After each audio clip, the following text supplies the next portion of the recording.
ব্রাহ্মণবাড়িয়ায় লুট হচ্ছে মেঘনার বালু জড়িত বেপরোয়া একটি সিন্ডিকেট। 1 মাসের বেশি সময় ধরে ড্রেজার বসিয়ে অবৈধ বালু উত্তোলন করছে তারা।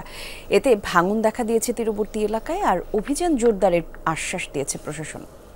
যমুনা ইলেকট্রনিক্সের সুপার এক্সচেঞ্জ অফারে 1-এর ভিতর 3 পুরনো বদলে নতুন নিন যমুনা ইলেকট্রনিক্স। মেঘনার বুকে দিনরাত যন্ত্রের শব্দ, বসানো হয়েছে ড্রেজার, নির্বিচারে চলছে অবৈধভাবে বালু উত্তোলন। ব্রাহ্মণবাড়িয়ার বাঞ্চারামপুর ও নবীনগরের বিভিন্ন পয়েন্টে বসানো হয়েছে অন্তত 12টি ড্রেজার। স্থানীয়রা বলছেন, নদীর অপর প্রান্তে নরসিংদীর রায়পুরা ও সদর উপজেলা। বালু খেকোরা আসছেন সেখান থেকেই। অভিযান টের পেলেই মুহূর্তেই সটকেও পড়ছে তারা। রায়পুরার সাইডের কিছু লোক এবং নরসিংদীর কিছু লোক এরা অবৈধভাবে মনে করেন যে কোটি লক্ষ লক্ষ টাকার মাল কেটে নিয়ে যাচ্ছে।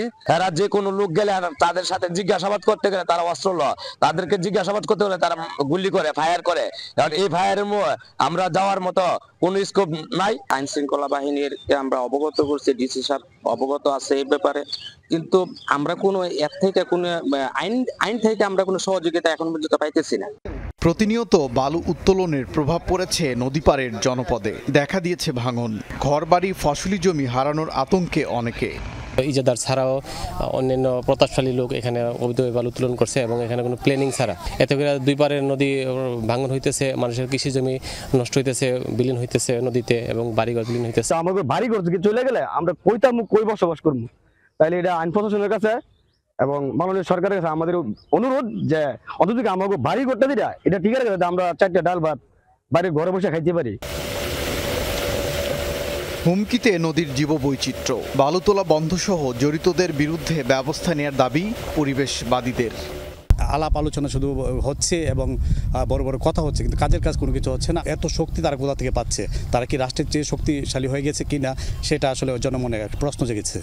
বালু খেকোদের বিরুদ্ধে অভিযান জোরদারের আশ্বাস স্থানীয় প্রশাসনের। বিষয়টি নরসিংদী জেলা প্রশাসনকেও জানানো হয়েছে।